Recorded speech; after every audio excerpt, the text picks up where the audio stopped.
All right, well, you ready? Okay. Well, we're here today to, figure out a way to get our senior program to go and not miss a beat. So that's my concern, and I'll turn it over to Holly because she's the expert in this field, and maybe she'll give us some decisions to. I'm here to answer the questions that might come up. So we had earlier last month, we had a meeting with you about East Texas Support Service no longer providing meal and nutrition services in Tyler County. I've asked nutritionist services, this is Jancy Kimball and Stacy Olson. I don't know why I can't remember Olson. And then Wendy Brandon, they're from the nutrition service out of Beaumont. Wendy Brandenburg as a executive director of the Angelina County Senior Citizens. I've talked to both of them. They're potentially interested in helping to serve Tyler County. They're here to find out information from y'all, or y'all can ask questions to them. And then once the county decides if they want to be the contractor or let us contract with another entity, maybe one of these two or somebody else that might be interested, then we'll move forward with setting the services in motion for October 1st. So right now, y'all are the contractor for East Texas Support Service, Yes. correct? And that contract will run through September 30th, and then we'll make a switch. And it's my understanding that there's a van that will stay with the program. Is I it don't two know. vans? Well, there's two vans. I think they're gonna leave one in Newton County and one in Okay, one in the Tyler county. County. Okay. One's in the shop. I don't know what kind of shape it's in, but the vans will stay, whatever. Okay. And we'll pursue that too to find out more about that. Okay. So I'm here to answer questions or whatever you need me to. Well, first, have you gotten any of the information from Miss Sandy on the meals? Because I think they were interested in knowing the exact numbers, and I'd asked for it, I just haven't gotten it. Well, Wendy was telling me that the Health and Human Services, the Title 20 contract is contacting her, and they indicated they had 79 people. And we have about 20 to 25 at any one time, with more asking to be put on the program. So they're looking at least 100 people. These are different funding contracts, models, yeah. yes. It would only make sense for it all to be coordinated under one entity, but it's not. And so DECCOG contracts with a certain number of meals, the state contracts, even though the state's giving us the money to contract for what we're doing, they're doing something on the side for additional meals. Right. So, And it makes sense for the same provider to be serving in both of those capacities. right. I personally, I would rather stay with y'all doing the contracting, for sure. Got enough on my plate. Well, we will contract, but the question is, do you all want to be the contractor? You know, in some of our counties, the county ends up, we contract with the county. Polk County is an example of that. And the county runs the nutrition program. In other counties, there's a local nonprofit that is set up to do it. That's the case in Angelina County. They're a nonprofit in Angelina County. They're interested possibly in expanding, beyond Angelina. And then there was this one case where East Texas Support Services is actually a for-profit entity, but they're engaged in other activities that sort of fit in with meal delivery and senior meals. They do a lot of Medicaid transportation, and they provide a lot of other services for seniors. So any of the above is a possibility. It's a matter of trying to find what's the best solution for Tyler County. Can you explain a little bit for the benefit of all of us to kind of understand the difference between what a contractor's role is and just kind of clarify that a little bit better? Would they be responsible for tracking all the meals that are delivered, and then that's what they do the paperwork like that we do with the tracking logs, and then send that into you, requesting the payments and keeping up with all of the logistics that's behind that? That's what the contractor would be responsible for. Yes, it's all that paperwork. And ensuring that the meals are meet the guidelines and are delivered on time, and et cetera, et cetera. It's kind of like trying to fix county roads, you know, it's both impossible tasks. Both of these contractors, Angelina and Nutrition Services is a congregate site in the lower end, at, Longwood, where a lot of Southern Power County people participate. They're both seasoned contractors. They both are familiar with the process. They both have a contract with the state for other meals, and they do other services, senior center services. So I guess if y'all decide that the county doesn't want to be a contractor, well, we'll visit with these and open it up and see which one could best serve Hyde County. So the county is not the contractor. East Texas Support Services has actually provided that. Yes, sir. We've never had a role of administrative responsibilities or overtime or expectations. So how it's been is that we were just a facility where it was actually expressed through. And that contract for those food services flowed through East Texas Support Services. Yes, and the county, by providing the use of this building, that was valued as an in-kind match for these funding sources. And so that was the role. Now, the county used to contract back when Judge Jarrett was involved, but East Texas did take it over 20 years ago, I guess. And Or maybe longer. maybe longer. And so we would hope that even if the county were not the contractor, they would still allow and make provisions for the use of the site and the kitchen and et cetera. I get all kinds of calls about the kitchen not being, I want this kitchen though. Well, and that, you know, the general public, because it's called the Tyler County Nutrition Center, the general public probably thinks the county runs it. And the county does own the building correctly. So, you know, I mean, there's always, the reality is, just to be blunt, we're responsible to find that right contractor, whether it be the county or some other organization. Out of deference to the county, because this is your building, we just want to be sure that we're not going out in a different direction than what you guys want to go out. You know what I'm saying? If the county has an interest in taking the program over, my personal opinion would be then that's what I would support myself. I'm not the, the end all decision maker on this, but we want to give some deference to the county to see if that's something you're interested in doing, or if you want us to continue looking for another party.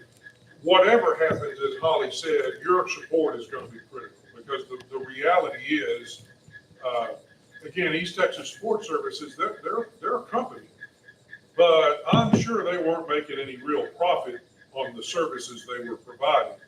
Maybe it was supporting some of the other services they provide, and maybe it was a convenience thing for them, but there's no profit to be made. So if the county doesn't want to take it on, the next best scenario is a not-for-profit entity of some sort that has support of the county and the community. Because if you have to pay every job that needs to be done, there's not enough money in this state funding to do it. If you are not able to solicit some community support, donations from the community, contributions from the county or city or both, then it's really hard to make the ends meet. Yes. And that was our. I think probably just from our perspective, Mike and I are the most tenured members. I never really had to think about this, Mike, because Mark just kind of oversaw it because of his property, and he understood East Texas Support Service side of it, and he just made sure that things on the county side was just there. And we're not making a decision today, it's just a workshop, but we're putting information out, I think enough to where when we wind up putting it on any kind of agenda item, we'll at least be able to have enough understanding of what it has been, if it wants to be changed from, our court's perspective, or if we just want to defer out to, we were talking about through East Tech, through DECCOG, maybe them being the contractor, right? Well, we would contract with an entity, we'd be talking to these, and Mr. Coleman, and, you know, all of them to see their plan and evaluate the best plan for Cobb County. What if we had Holly just to kind of explain if they were acting as the agent, like East Texas Support Services did, and then in turn acted in that behalf, because we've got a really strong working relationship with DECCOG, and I think we're comfortable with their managerial oversight. So what would that look like if that was something that the court actually said, okay, DECCOG, talk to us about what your role would be? Not to cut in front of Holly, because make no mistake, Holly's the one with all the information and knowledge about this. But the short answer to your question is that look exactly how it looks today. That's what we do today. Okay. It's not a question of whether the county's gonna take the contract over that DECCOG is currently managing for the state. The question is, we're gonna continue to do what we're doing. Who are we gonna contract with to replace East Texas Support Service? Okay, okay. So y'all's role remains identical. Ours won't change.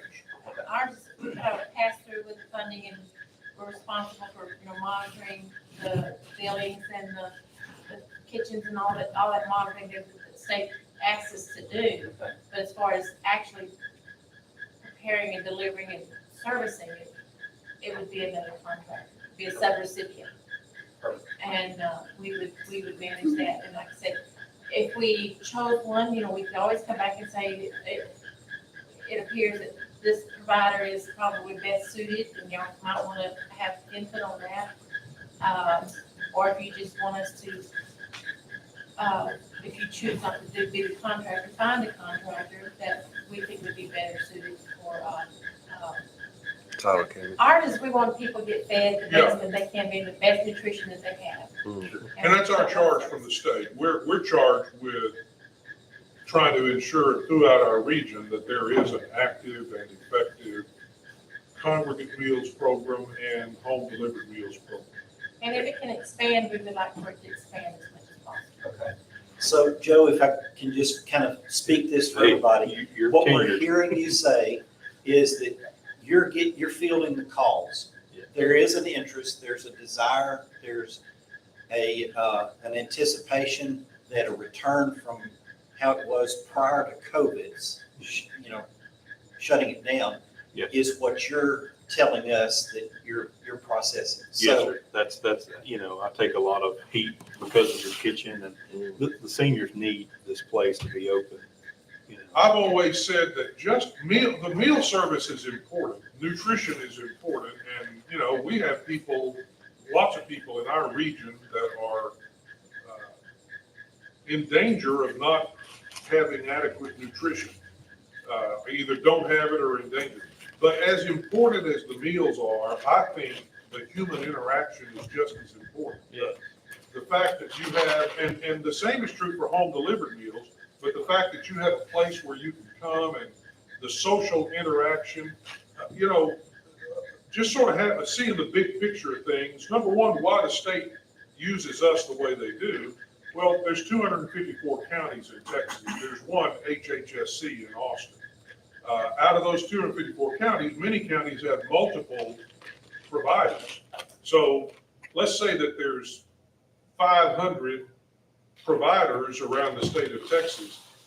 It's really not very feasible or efficient for the state agency to deal one-on-one with 500 different providers. There's 24 of us COGS, and it's not just COGS, it's area agencies on aging, most of which reside under the COG. There's either 24 or 25. 28. 28, there we go, 28 area agencies. So it's a lot more efficient and effective for the state to deal with 28 regional agencies, and then we deal with the local providers here. So that, sometimes it helps to understand why it's done the way it's done. But the other big picture item is, I've almost lost my train of thought here. I knew I was going somewhere really good. Just the social interaction is really important. for even home delivered meals, just have it, often the person that brings the meals, and nowadays it's typically one day a week and they deliver meals to last all week long. But that is often the only interaction somebody has. And here I am back on the big, I got where I was going now. The whole purpose of why, well, there's multiple, but one of the purposes of why the state invests this money is we are helping people to continue to be able to live independent lives at home. Because these home delivered meal recipients, if it wasn't for that home delivered meal, more of them would be somewhere in a nursing home or some other long-term care facility. And you know what happens when that happens? We all pay for it.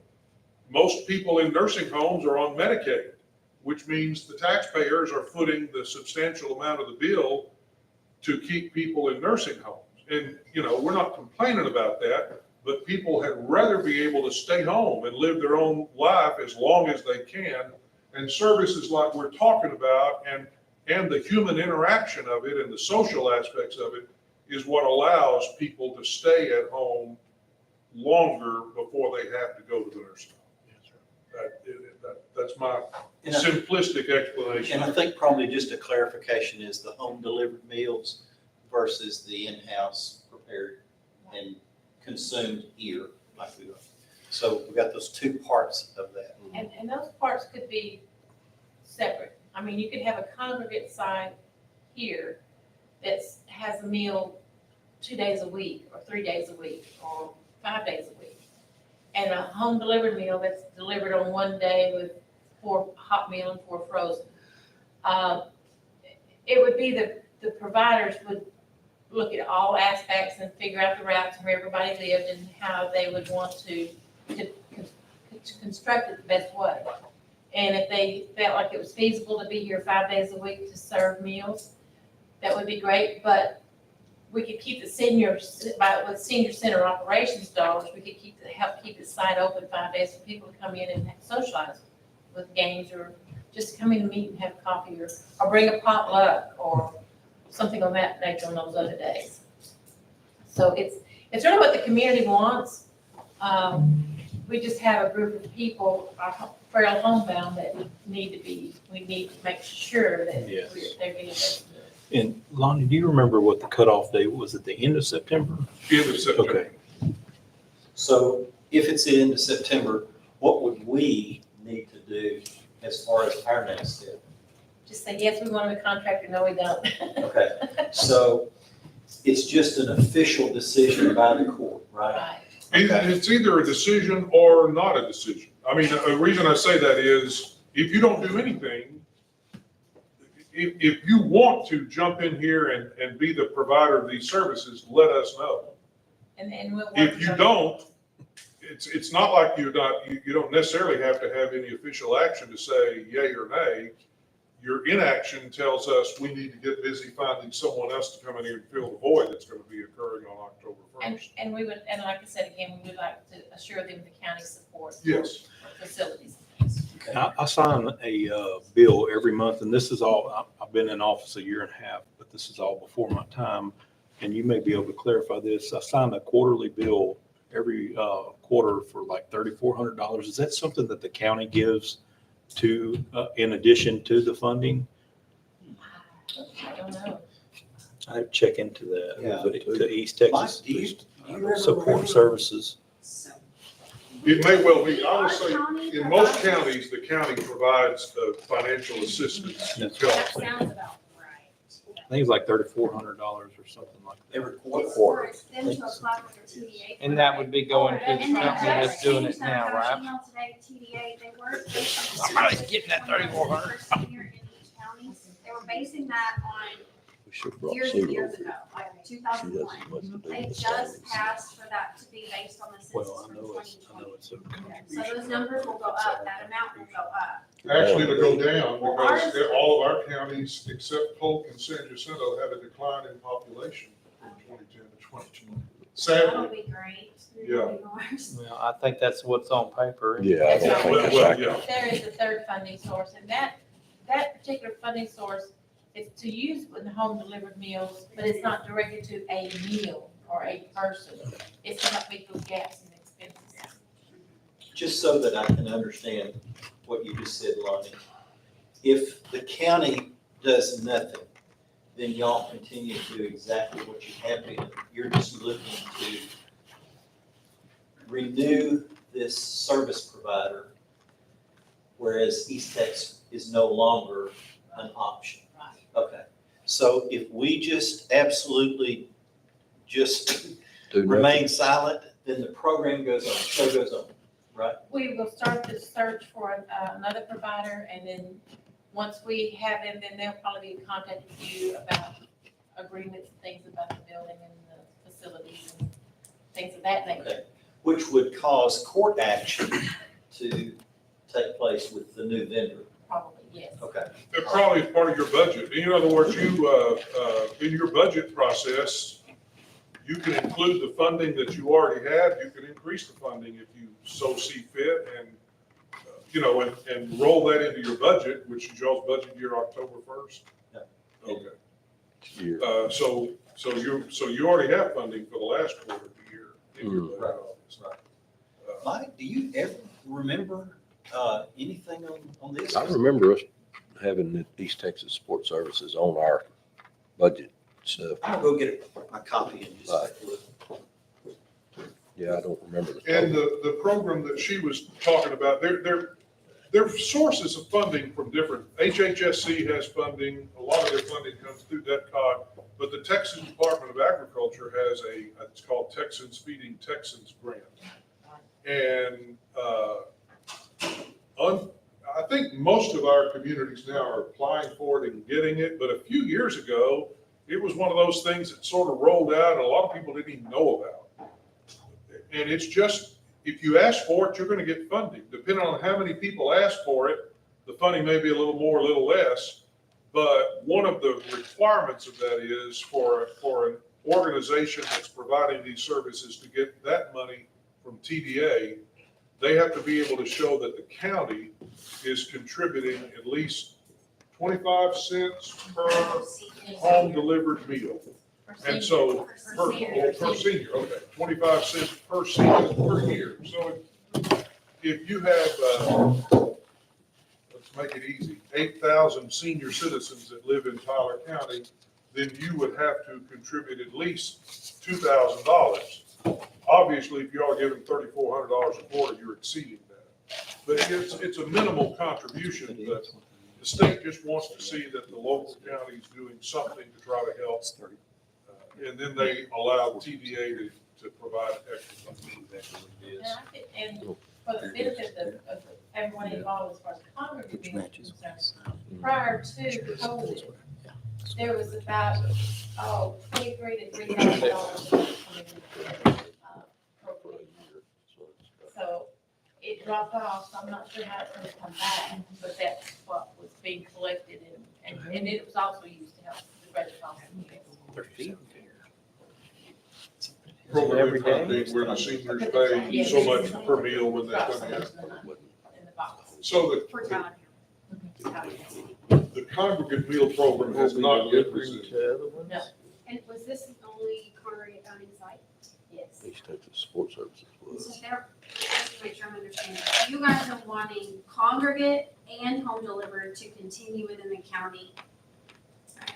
Correct. I think at this point, we're not making an official No, decision. no, no. We're I'm just thinking not, Trying to see what everybody's minds. we don't disagree with what has been going on. Maybe to Joe's point, support a continuation of what we've been doing, which is the both. Do you have a percentage of homebound that is HHSC, you know, because those funding sources?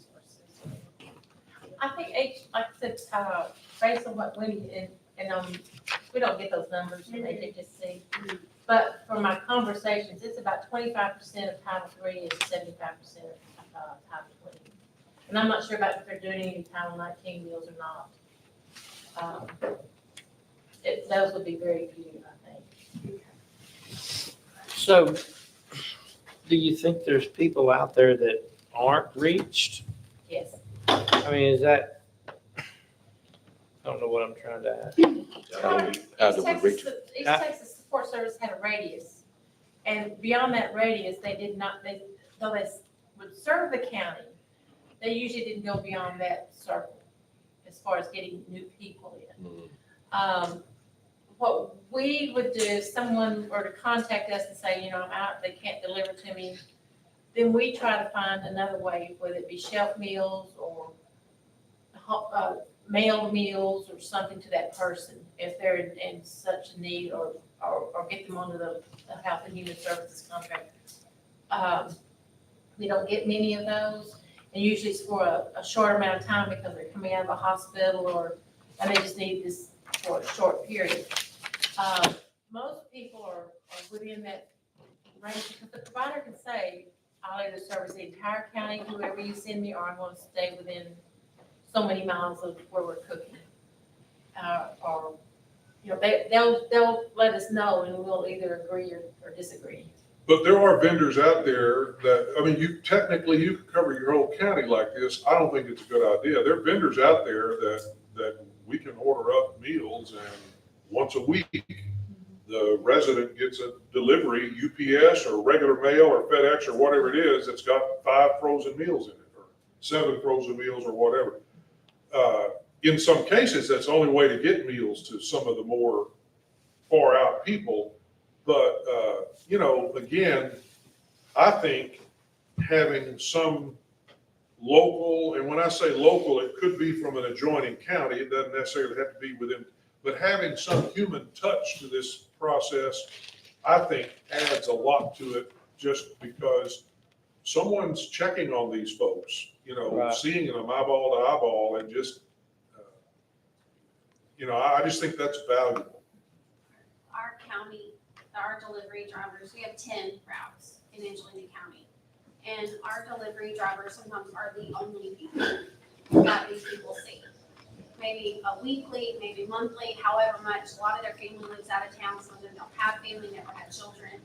We deliver right now, we were delivering 5 hot meals a week, Monday through Friday. We're now delivering Monday, Wednesday, Friday, a hot and a frozen for Tuesday, a hot on Wednesday with a frozen for Thursday, and a hot on Friday. Some of my employees have actually gone out and found people who are deceased that they've been getting mail delivery meals. We don't know how long they would have been there. And luckily, they were only there maybe over the weekend sometime had expired, or only the night before. We've found people who have fallen in their yard, and we've had to contact 911 because something's broken or they're unconscious. We found people who were digging through boxes in their house and have fallen into those boxes and had to stay there all night. So the actual, the senior population, even with COVID, we've seen over and over that they're really depressed. They're stuck in these houses. They haven't been able to get out and about. A lot of them don't have consistent caregivers. So without our organizations going into these homes, providing them with meals and seeing them face to face, they don't have anybody else. So I guess our organizations don't want the stuff that's going to be just delivered to their door, because can they even get to their door to get those meals, or are they just going to sit there and run anyway? And these people starve to death. And one of the things that's required by the state for both programs is that they're delivering a frozen meal. They have to make 2 additional contacts with their clients, by phone or something in a week. So our providers are really on, they're like probably 2 of them right here. They're really on top of their clients and their participants. They know pretty much. They know who to contact if something should go wrong. And what Wendy was saying is there's been some really bad stories about what's happened over a period of time. Some people. Question that I have, who identifies, who qualifies for these meals? And I think that was along the lines of what Mr. Bluff was asking in regards to the program expanding, being here at this location, and there are people that just walk up and you serve them food, or how's this? For the Title III program, they have to be 60. If they come to a congregate site and they're 60 years old, but they make a donation, not you serve them, if you have food available. And you can have a program where you can ask for reservation, or you come tomorrow, so you kind of can plan it through that. On the home delivered side, our providers, actually, we train them to do an assessment, we pay them to do the assessment. And if they score over a 20 and they're homebound, then they're eligible for home delivered meals. They score less, but they have sometimes certain circumstances, if they can't get to the site, we will write a waiver on those, like if they don't have transportation, they can't get it, they don't have food, and they're always coming, they need service. So, but it's kind of like what the provider wants to do. We can case manage those clients, and we can say, okay, John Doe is out here, he needs a meal, and so we're gonna put him on your list, sir. We can do it, you can do it. And then the ones that come in, they fill out an annual assessment, and then they sign up every time. Every time they come in, they sign a list. If that's your proof, they were here, so when we do billing audits, we can tie the meals that you say they got back to their signature on the paper. So for instance, someone needing a meal, delivered to them, they call you directly. You prepare the meal, or you plan for that month, or is it just like a new client that? Well, they have to assess them, if I Yeah, you have understand to do an correctly. assessment with them, and then you, if you have it, or you can put them on the waiting list before the capacity. That makes sense, I guess it's, another reason I asked, I know all of us probably agree with a big part. A person that's hungry is just trying to figure out a way to get them some food, and then you find yourself in a jam because you haven't budgeted for that person to eat, but you still want to feed them to that, right? Especially in this area here where people just walk up looking for a meal and you want to feed them, but you have to prepare financially to do so, you know? Just how do you deal with that? I'm not sure if the route goes, but I know used to be a really great weekend in the town of area, and down in that corridor 92 area. I think there was some routes going down that way. I'm not sure, we haven't gone out and met the clients or anything else, or looked at those routes for what, with East Texas Support Services several years ago. That's how we got into this. Something happened in Tyler County, I can't remember what, but we as an area agency had to take it over for a while to provide meals. And we cooked out in the kitchen, and I had staff over here. And that area, the only way we could get services there was for frozen meals. And that's kind of how frozen meals got started, was we would deliver them over there. All at Barlow Lakes. Yeah, in that area, yeah, right, Barlow Lake. Now, I just saw the email that she was referencing today about the Department of Agriculture grant program, and Mike, I don't have your email address, I've got the others, and I'll forward you all this email. What's, It's Mike Marshall, all lowercase, 476@gmail. My county one, I never have gotten my phone, all that stuff updated since they done all of that, so. you gotta go see the right person. 476@gmail. Okay, is there a chance for us to expand? You talked about the 40 meals here. Is there a chance that we could get that expanded, the number? If funding, if the funding holds out and you feel that, and the community supports it and stuff, yes. Because I know in the past, I was talking, I think, to Sandy or one of the ladies here, and in the past, they've had to turn away people because, Right. they didn't have the funding for it. So I'd like to see something, if we can expand it, I'd like to expand. We had, and that was unfortunate because with the COVID, they have been just sending us all kinds of money to spend on meals. And we had visited with East Texas here, and we had money they could have expanded, but their fear was, well, when it goes away, how do we bring it back in? So you just have to kind of plan on what's available, what you think you can support in the future, and by attrition, when you need to reduce your budget, just let it go by attrition at that time. As people pass away or move away, and bring it back down in numbers.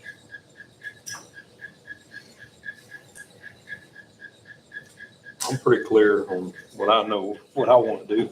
So how many would you want to increase it to? I'm reading between the lines and I'm sort of sensing that there's not a lot of people here who want the county to, among this group, that want the county to step up and say, we'll do this, we'll handle this, so. I think that's If we're wrong about that, y'all let No, us I know. think you're right. I think it's a fair, I mean, I'm not fair trying to put read. you on the spot, but, Right. Well, we'd have to hire somebody else to do it, basically. I don't know anybody. the beauty is this is a wonderful facility. That certainly, I mean, you know, it's as nice as I think there is, in the region, so that's a huge contribution. And whatever money you're able to contribute to help, subsidize the operations, you know, is also huge. A little bit goes a long way. Judge looked up, we have $15,000. That's what our contribution is every year. And then I haven't seen that. Have you seen the contract? There's a contract floating around. I don't know if it applies to the East Tech Support Services, but it was a bunch of some kind of aging members group or something. Anyways, they had stipulations in that, like for the kitchen and what the county, the in-kind, but it never said East Tech Support Services on it. So I'm sure that's what Mr. Nash was going by, but might have to They would turn get that in- updated. Turn that into us as the in-kind match to the federal dollars. And they, you know, they come to the kitchen and the pots and the pans and everything as county support. Okay. would that be in addition to the financial contribution in the quarter? So you would add these two things together. The prop, To ensure that the provider got the full cost of the meal from us, the funding program. Because it's offset. If you don't match it by 10%, it offsets by that 10%. So if you've got in-kind, then the provider gets their full cost of the meal. Unless they have a Title 20 contract and then it's capped, but otherwise, they get the full cost of that. so the value of the facility plus the actual cash, is what determines that in-kind. Yes, Then that is what offsets to be sure that, yes. And that cash is just buying those other meals that no one's paying for, that would be on a waiting list. I mean, that's how I term it. I'm sure it pays expenses, but that it allows them to increase beyond what we would pay for and what Title 20 pays for. What happened to did East Texas Support Services, did they hire the staff that was in the kitchen, or was that done by the county? What happened to them? I started right around COVID, so, but from what I understand, they actually hired the staff for the kitchen. Because that was one of the things they kept telling me is they couldn't get anyone to work in the kitchen to open the kitchen back up, so. So did they have paid drivers to do this, I'm assuming? East Tech Support Services had their own drivers. There wasn't any, there weren't any volunteers or anything like that? that I came think on? in the past they had volunteers, but East Tech Support Services, they had their own drivers. They had their own And- staff managers or and others. cooks. Yeah. Right? Yeah, they were responsible for their own staff. And they did staff. And did they do for the homebound, just two vans or one van for Tyler? They had two vans. They used one in Newton County and one in Tyler County. So they covered, they delivered 5 meals, 5 meals a week? No, they delivered 1 pot and 4 frozen. So everyone that has been assessed that they're delivering to has already been checked out for the microwave and ability to keep the meals fresh. And it seems like, Holly, that I see a driver come up here in the mornings and maybe get in this van and do whatever they do. I don't know what they do, but would they be delivering the frozen meals? Probably. They probably had, like I said, have They a. probably deliver multiple routes. In other words, it's 1 hot and 4 frozen, but they may not be doing them all on the same day. They may be delivering 20 today and 20 tomorrow and 20 the next day. Okay. Good deal. One of these, you know, that's all part of the logistics of it, but the hot meal's gotta be hot Yeah. when you get there. So, as large as our rural counties are, you probably couldn't cover a county with one route. You'd either have to have multiple routes or do it on multiple days.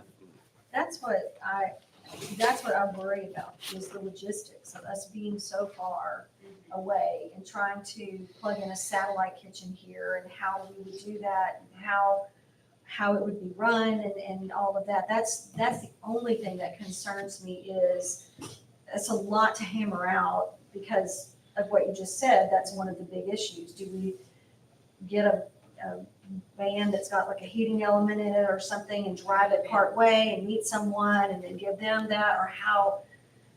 Those are the things that, yeah. Meals have to be, And the time it that's- leaves from the time it's delivered to the client, so. It's the distance and how would we hammer that out? And that's, I'm talking about we, NSS, how, if we did, or like if we took this on, how would we, NSS, hammer this out to, because we definitely know there's a need and I don't want them to not be served. But I don't want to get up here and not be able to fulfill that, in the best way possible. So that's why I want to hammer a lot more out.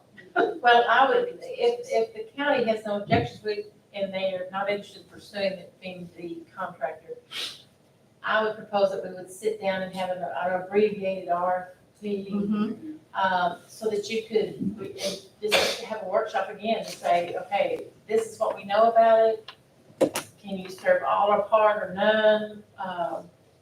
Any other services, what other additional support might be available? And then let y'all do your business plan from however that you want to do it, and then whatever is best for the county, maybe bring it back to the board and say, this That is was- the proposal. So That was the question I had. Tyler County is long, Yes.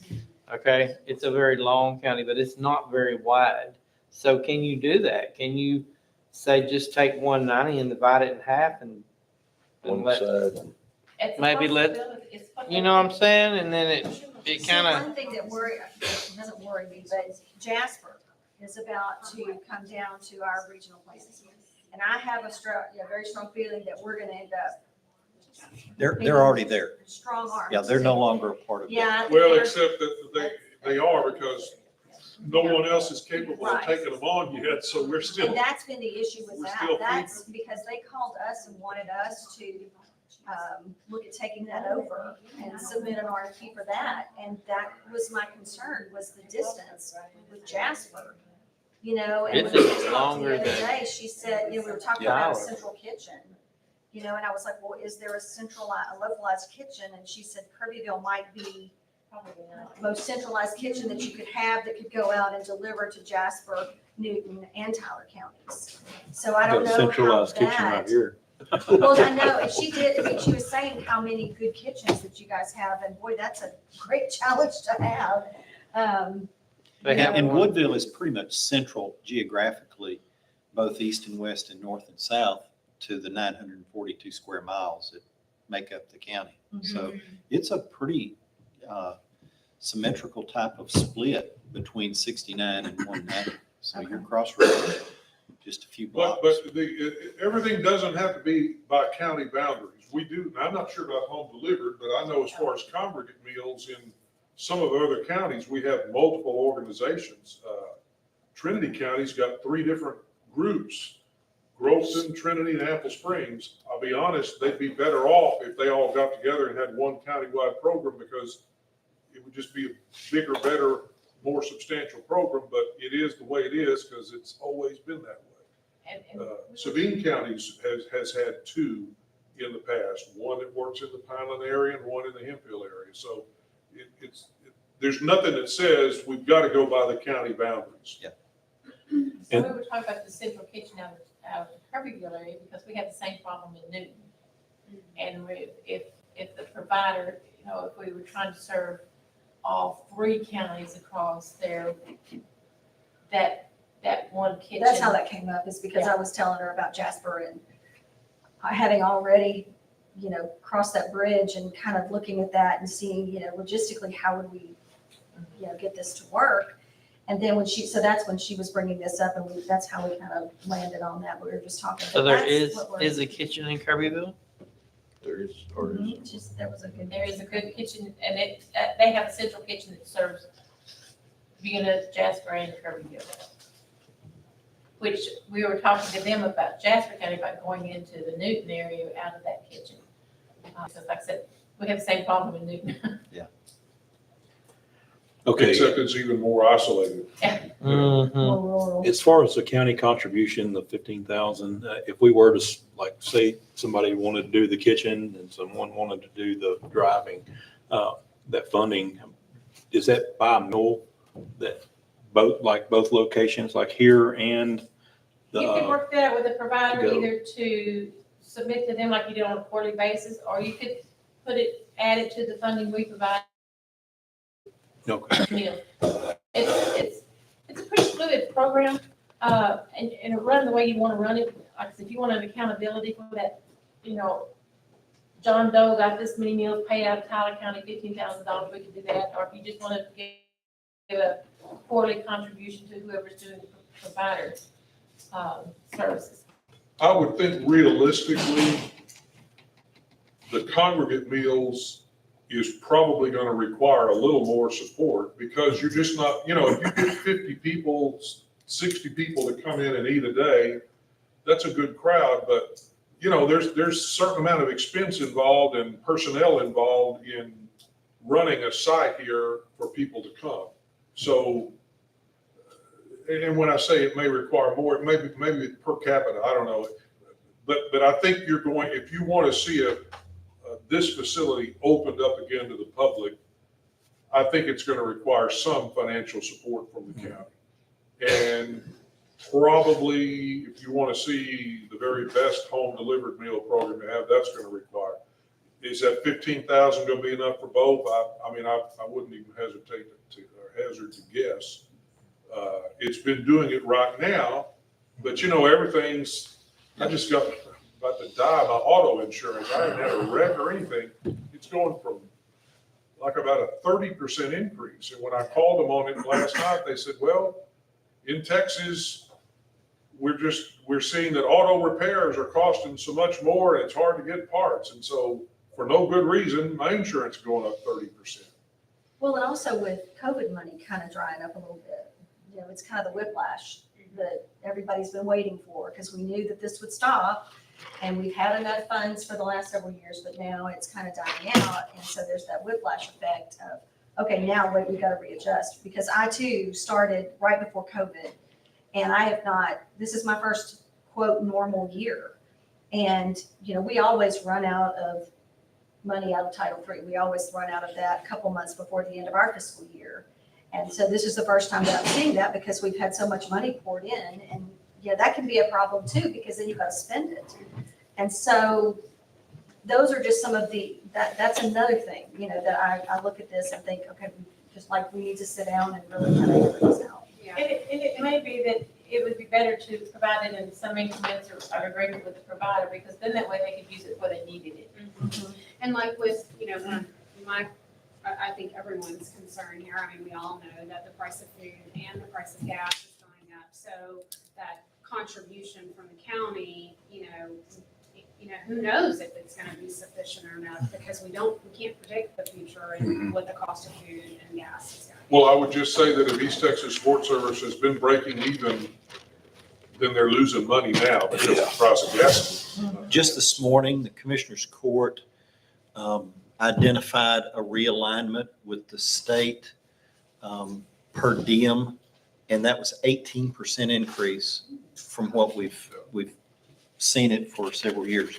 Went from $50 to $59 per day is what they recognized as far as being the per diem standard. You can think outside the box too. And let me, a few years ago, and if it hadn't been for Holly, I don't know what we'd have done. But, I was county judge in Houston County. We had a nonprofit, the Houston County Committee on Aging, I believe it was called. It operated very well for a number of years and over a period of time. And this is not unusual. The people who are doing this age, And if they're not good about recruiting younger folks in, and younger maybe 65 or 70, as opposed to 85, if they're not good about keeping their organization, new people, new blood coming in, over a period of years, the ones who've done all the work and invested all the effort, they're either gone or they're not able to do what they used to do. Well, our senior citizens nonprofit went belly up. I mean, big time belly up. Not just ran out of money, but were up to here in debt. And the program was just about to close because there was nobody could come bail them out. The county ended up taking it over because we had to, not because we just didn't want it to close. But the good news is we didn't have to take on their debt. We moved our extension agents into the senior citizens building because our extension agents, they were sitting in an office downtown on the square where there was no parking, no access. They didn't have a good place. They didn't have a meeting room. All of a sudden, out in the city park where the senior center is located, they had offices. They had a nice meeting room that's used during the day by the seniors, but at night, the 4-H kids come out there and have meetings and activities. And it was a win-win situation. We didn't ask the extension agents to spend all their time running the senior center, but the reality is they were there in the building in an office, and therefore that caused the building to be opened up.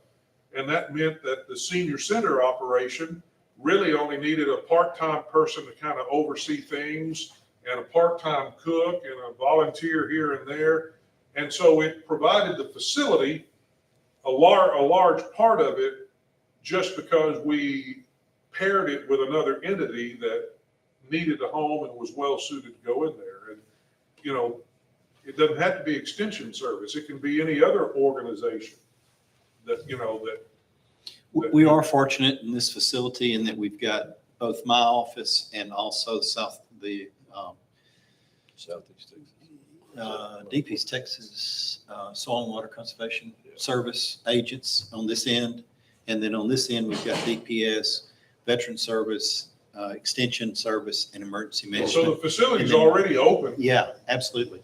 That's a big step forward. And in that process, when we did there, we just supported it through funding on a service called Senior Center Operations. We didn't fund any meals. Some people brought their own lunches. Some people, they got together and they had potluck. They just started out small, and now they have a meal program that we don't contribute to all except for this, help keep the senior center open. And So the I think reason it the works is because if we contribute, we're contributing federal dollars that pass through us, and with those federal dollars comes all kinds of strings. And so you can't put seasoning on the food, you can't do this, Our seniors over there like it a whole lot better when we didn't take the meal money, we just provided a facility, and we hired a part-time cook that used to work at the Crockett State School that had closed down. One of these ladies that knows how to take a little bit and make a lot out of it, and they like the food better. But I'm not advocating for that because you get a lot less funding when you do that. But there are different ways to make a congregate meal location work short of the traditional funding method. And then we were able to take out what we would put in the congregate side into the home delivered meal side and buy more meals and expand their services there. Sure.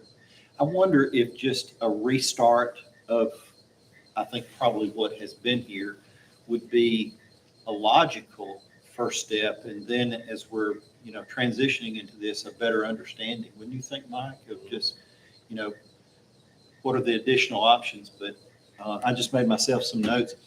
If we do nothing, the program goes on. You find a provider. The county continues to support it. And then the two parts still continue, the congregate eating and the home delivery service goes into it. So that would be at least a takeaway. I think that we could all leave today, just basically rebooting us in our understanding, because we'll go into budget workshop here in some weeks and we'll have this understanding of what's going on here that we can begin with to figure out between now and August what will wind up being either a continuation or an expansion of the contribution, but the facility exists. I mean, it's here. So there's Domino's in room B over there, and there's exercise and general meeting in room C over there, and then all of the dining in this area and kitchen behind us. Worst case scenario, say we just get, and y'all just talked about how y'all did it in your county.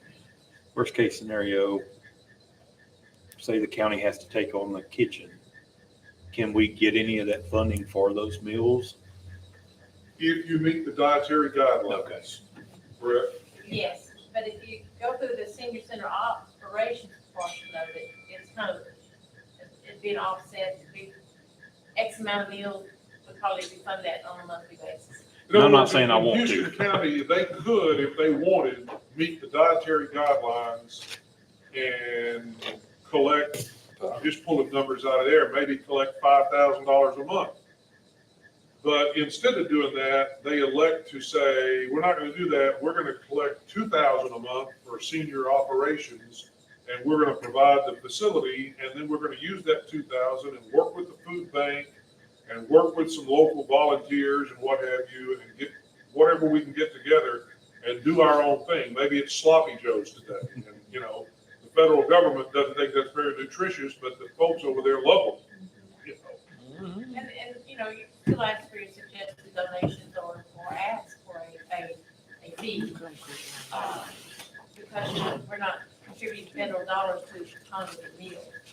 If we were, you couldn't ask for a contribution or fee. Or you could ask for contribution. Would there be a church that might come in and do something like that, Mother of the Week, that? I think during an interim over there, we actually, Central Baptist Church is where we had the nutrition program for a couple of weeks while we were trying to get all this put together and get that nonprofit out of our way, so to speak, so we could take over the facility. And one day Pizza Hut brought pizzas for everybody to have for lunch. And one day the Dairy Queen or McDonald's or Whataburger, you can't do that forever. Right. But we were able to do it. But if it's one day a week, even, that could help. If you're able to provide funding so you can serve meals 3 days a week, and one day a week you get a church to come in on a rotating basis and just have potluck that day. There's a lot of things you can do. Our people love potluck anyway. The seniors, a lot of them would bring their own stuff.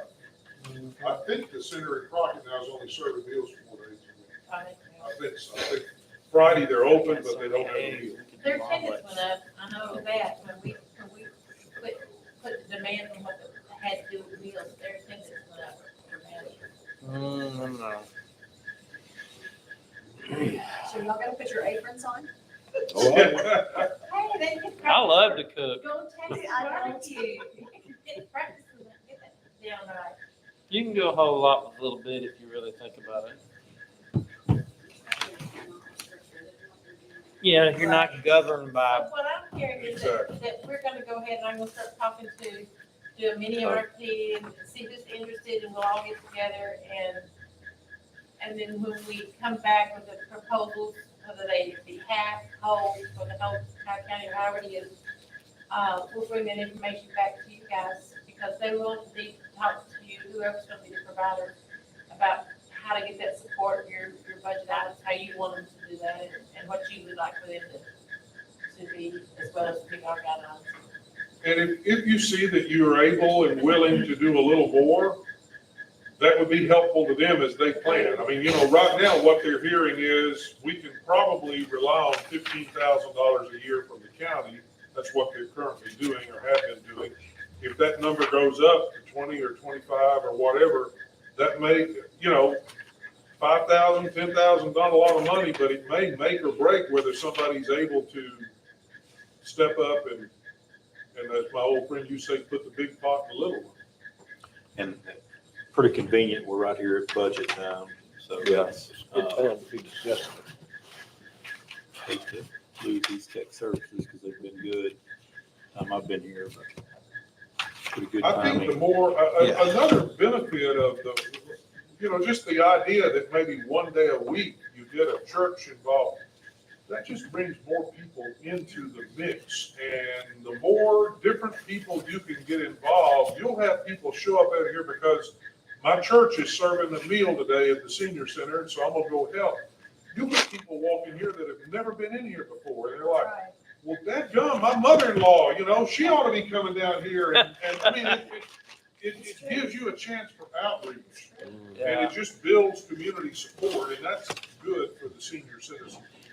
It can also become competitive, because I know at church, we have a rotating schedule where we cook for our bus kids. We feed about 40 or 50 bus kids every Sunday morning. Well, people fight for the positions now because they want to outcook somebody else, cook them breakfast. I mean, it's crazy. I mean, I've had several people ask me, hey, can we have your spot? We'd like to cook. So it kind of, you never know what you create. Right, exactly. And the thing about it is that creates such a sense of community, Mhm. and that just builds the community as a whole, which is what down in Jefferson and Hardin County, that's one of the things that we're big on, is trying to partner with other nonprofits so that we can have coordination of services and work together and not separately draw those lines, because it builds that sense of community and it just makes, Tyler County stronger. Yeah. And also it lets the seniors know how much other people care. When they see these people that are fighting for them and coming up here to feed them, that makes them feel good. And because, like she said, they're lonely, there's depression, they sit at home, some of them are too nervous to get out and they don't want to come because there's a lot of people. But if they've got friends from their church saying, hey, we're cooking today, come on, I think that's a great idea. If you feed them, they They will will come. come. That's what my mother always says. If you feed them, they will come. Yeah, I always said when I taught school, I always said the best way to their brain is through their belly, and I cooked for them all the time, but nowadays you can't do that No, you anymore can't. because they regulate everything. Oh, yeah. And that's what I think when she's saying, without having those regulations, you can open the door for so much more. And it's just, If you didn't have intergenerational program, not some of the age. That's a good idea there. Have some There's a youth in lot. here. And we have a cold container back here for a local pantry, caring and sharing. And they dump food out here all the time back there. And Oh, my it's- wife it's said last constant night, delivering food. the lights went out at Walmart in Silsbee, and they were out for too long, and they had to just clean it out. I know, hurricanes coming, Lumberton did the The same meat thing. cooler, she said that they had to, I don't know how many cartons of eggs is on a pallet, but she said they removed 3 pallets of eggs because they sat without refrigeration for too long. And under federal regulation, you could not use that. That's right. They have to be You would not thrown be in the able to use it. compactor. Have to go. And to me, that's just like, oh, why can't we have a big omelet meal? Or, $70-something thousand worth of meat. yeah, 70-something And thousand that's what they dollars. did for the first responders during, I can't remember if it was Rita or Ike.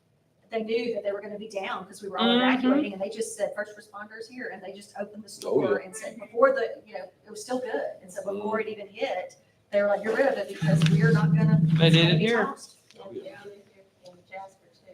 Yeah. But that federal law dominates all that. If that meat sits there for so many hours or minutes or whatever without refrigeration on it, then it has to be thrown away because there's a chance of disease. Well, and we have Or that 3-hour spoilage. window that we've gotta get this delivery in because of that. Right.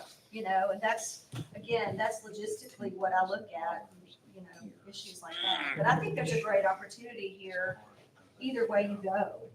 I think there's a great way to build community either way. Which is what we really need more of nowadays. Agreed, because we've been looking at each other through a screen, a little bitty cube. I've only known Holly through email. She was just a name on the email. I'm serious. I long for the day, I like my job, and some of y'all are my boss, that one down there right now in particular. But I long for the day, one of these days, when I can retire, and I want to go play dominoes at the senior center. Yeah. And I'll eat too. I'll always eat, but Lonnie, That's what I want. what is your title? What's your name and title I'm executive director of Debt College. Okay, that's what I was kind of gathering. And then you guys are all the commissioners. What's your name? Buck Hudson. This is. Buck Hudson. Blanchett, Yeah, and then Commissioner I've met Blanchett. with y'all. Okay. Well, Y'all all start, I was like, why, is he not, I didn't know who was what. And when he started talking, I was like, he's with Holly, I know that for. Do you know, you from Jefferson County, right? Do you know Yes. Michelle Brewer? Well, yes, she's like my sister. She's like my It's best, my wife and I are I real, love. we're close friends with the Brewers. Today's Charles's birthday. Oh, is it really? Yeah. We met a long time ago, actually, in a summer theater workshop that we did. It was Community is what it was called. That woman can get things done right there, Well, let me tell you. I'm telling you, she's the one to call. She is the one to call. And it's carrying shit. She Well- is a dear friend. And what is your name now? Jancy Kimball. Okay, I'll It's have like to, Nancy, but with a J. I'll have to remember to tell her I met you. Just say, I met some girl, it's like Nancy, and she'll go, Jancy? She'll know.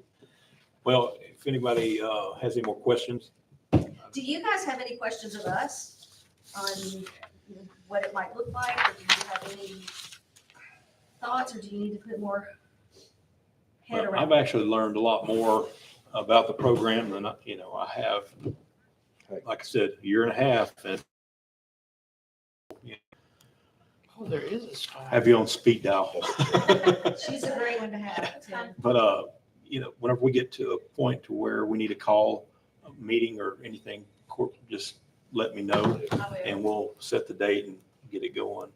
Well, I'll go out and tell you, everyone right now, these two ladies here, It seems. Elaine Schellenberger That's was, age, Jancy's predecessor, and I've known Age to Elaine for over indigent. 30 years. Known Wendy for what, 4 or 5? And Wendy has, in Angelina County, has done an excellent job of revitalizing that side in Angelina County, the participation there. And I know Jancy's done the same as, she came here before COVID, it's kind of on the side, but it's up and running. And you see her on television every so often, so I would have full confidence in either Right. one or both, if it's both choose to maybe work things out or however they want to do it. Yeah, well, they COVID had everything shut down. Anyone new, it's an Seems like they undertaking would. with a new provider that's never Still done it need to before. Not to say that they couldn't do it by any means, we would certainly That's what I was evaluate everything they have to offer. Bye-bye. But it's not a business somebody would But she want to said- just jump off into, I would think, not me. Because we have our own house to take care of. You know, we've got to be aware and cognizant of that as well. And, And the regulations are just getting worse. Stronger and stronger. Yeah, and the numbers will just have to. finances are going in. So, yeah, and that's why I'm not opposed, but I'd really, I'd like, I mean, we have to talk about it and see how it would work out. I think it'd be just good to have a workshop. I do too. For everybody. No, I It think would that's be great. great if we may already have this, but if we could plot out now where the current Wendy does. I have it all broken down by the. Of the county? Of course, the population is Yes. receiving meals, which is great. It's something I've always wanted to do. Yeah. And I never Are had they- time to sit down. Are they concentrated in areas or are they scattered? So here's what you guys do. Yeah. Of the 79 people that Dad's takes care of, your 51% of those 79 are in this blue area. Louisville zip code. The other ones, you've got like 7, you've got one person that's over here in the 616, which is gonna be what? Right down here in this purple area. These are the ones, these are not the ones that the 20 something odd that Holly's been talking about. These are strictly the ones right now that Dad's is taking care of, the Department of Aging and Disability Services. So I have a meeting, they're coming to our board meeting on Tuesday, and then they have their board meeting on Thursday. So we're all meeting pretty quickly. Thursday? Those numbers are So so does small it like, seem possible that in our precinct. y'all might would be willing to split our county? Where Where it would- That's something we could definitely entertain. Yeah, we Let could, Let me show you something. I Where it mean, I'm wouldn't not be, opposed to that. I wouldn't be, my Okay, feelings wouldn't see? be hurt if she took it all. My feelings wouldn't be hurt forward, if y'all decided y'all wanted to do it. I'd This, be down. this Right. is 190 right This- here. This is kind of a. It goes from So this labor corner above. to there. Yeah, It almost right. equally divides the county. But completely, I remember you were saying that, and I was looking at that while we Getting were more talking. profit off of it. Yeah, see, it actually, 190 actually divides the county almost exactly in half. You know, because I know the people down here in the Spurger, Fred What area, the state said was that the people in y'all's community, that they call, they're like, they have them broken down into levels, and y'all are like one of the higher levels, like they're, these people don't have anybody. So their fear was this whole program dissipating, and then these people not getting meals. Like they, like honed in on how important it was that these people got meals. and I can tell you right now, I was looking at these numbers. Mhm, 77660, we have 6. mhm. Fred has 1, that Warren has a, I can tell you right now, there is a lot more I guarantee people, I you that bet you, there are that more, qualify. Absolutely, just all that's absolutely. applying. This is just all that, they are actually covering and funding, so. Now, I know there, in Sparker, we have that food bank that, We have one in Toma. we have a food bank that the Methodist Church, I think, operates. I didn't find it back in And I mean, this. when they do food, Aging. they'll be lined up down the highway. I mean, That's the same thing in some states. and I mean, I don't know if they would all qualify on this program, you know, for meals, but I know there's a lot of people that don't get enough to eat. I mean, We also contracted with, Appropriations. it's a veteran service, You so know, where anybody we under the age of 60 appropriate don't Yeah, qualify these through some of our share sources. But if they're veterans, they will actually pay for those meals with the understanding that the contractor It's some, will pick those meals up once that person turns the age of 60. because we budgeted. And, you know, a lot of times is We honor vets. This Association. I'm so glad my mom lives right beside me. Well, I know she's fed. associations. Yeah. That's a blessing. What Yeah. And my aunt and uncle across the way, you know, each and of they're, the offices. they're in their 70s, you know, and they're slowing down. Association. But I'm so glad I'm there I know. to be able to make sure their needs And are so met. many of them don't have it. Hmm? They don't have anything. There's an old lady down at the end of our road that her husband passed away. And she's 80 something. Her son comes and checks on her quite often, but I try to check on her as much as I can because I mean, what would happen if she just didn't wake up? She might lay there 2 or The 3 days. question I pose all the time, what if there was no nutrition and services procedures? What would these people do? I mean, what would they do? How long would they lay there? Mm. I mean, this is America. It's somewhere. We'll find that one. It's a challenging undertaking for sure, but it's one that's really necessary and that we owe. I mean, these are the shoulders upon which we stand. And we can't just leave them. How many veterans do we have in this county? Well, we had that number before, didn't we? Was it in the 80s or 90s? It was quite a few, more than I anticipated. It's She was surprising. And I need to talk to your veteran service officer about your, y'all still have a van that goes with veterans in Houston? so- Yes. The Veterans Administration actually owns it, Okay. and they house it here. They're totally responsible for it. The county, through the court, sponsors a driver at an hourly rate who's paid through the county to be the transport provider. They pay for all the costs of it, other than the driving. Okay, other than the driver, well, if we could figure out what the driver's cost was for everyone over 60, we could pay for transportation, and we were trying to figure out how to help support that. They're over 60 and going to that, Most all of them probably. over Yeah, 60. they're all over. Yeah, they're all over. Some of them need to be on the van. Even, we talking about the drivers? Oh, yeah. Most- so if the driver's cost was $200 a day, you know, we could probably figure out a way to pay for the one-way trips to equal that if the county needed that support. So, This is the man right here. We always. We actually, our driver, is gonna be leaving at the 1st of August, so we're looking for another driver right We now. just honored them the other day too. Right. There's a bunch of them. About 6 or so of them. that way we could, we need the numbers for transportation and we're interested in seeing that I happen. can get all that for you. Well, y'all piled a lot on Joe. I mean, I know. you're doing everything. First I year, know, throw right? me under the bus. I told him this morning. It's We're down Libby. every- Remember, he's the one on my board right now. Thanks, Mr. Lonnie. Well, Well, you sure been quiet over there. Transparent. well, y'all have any more question, guys?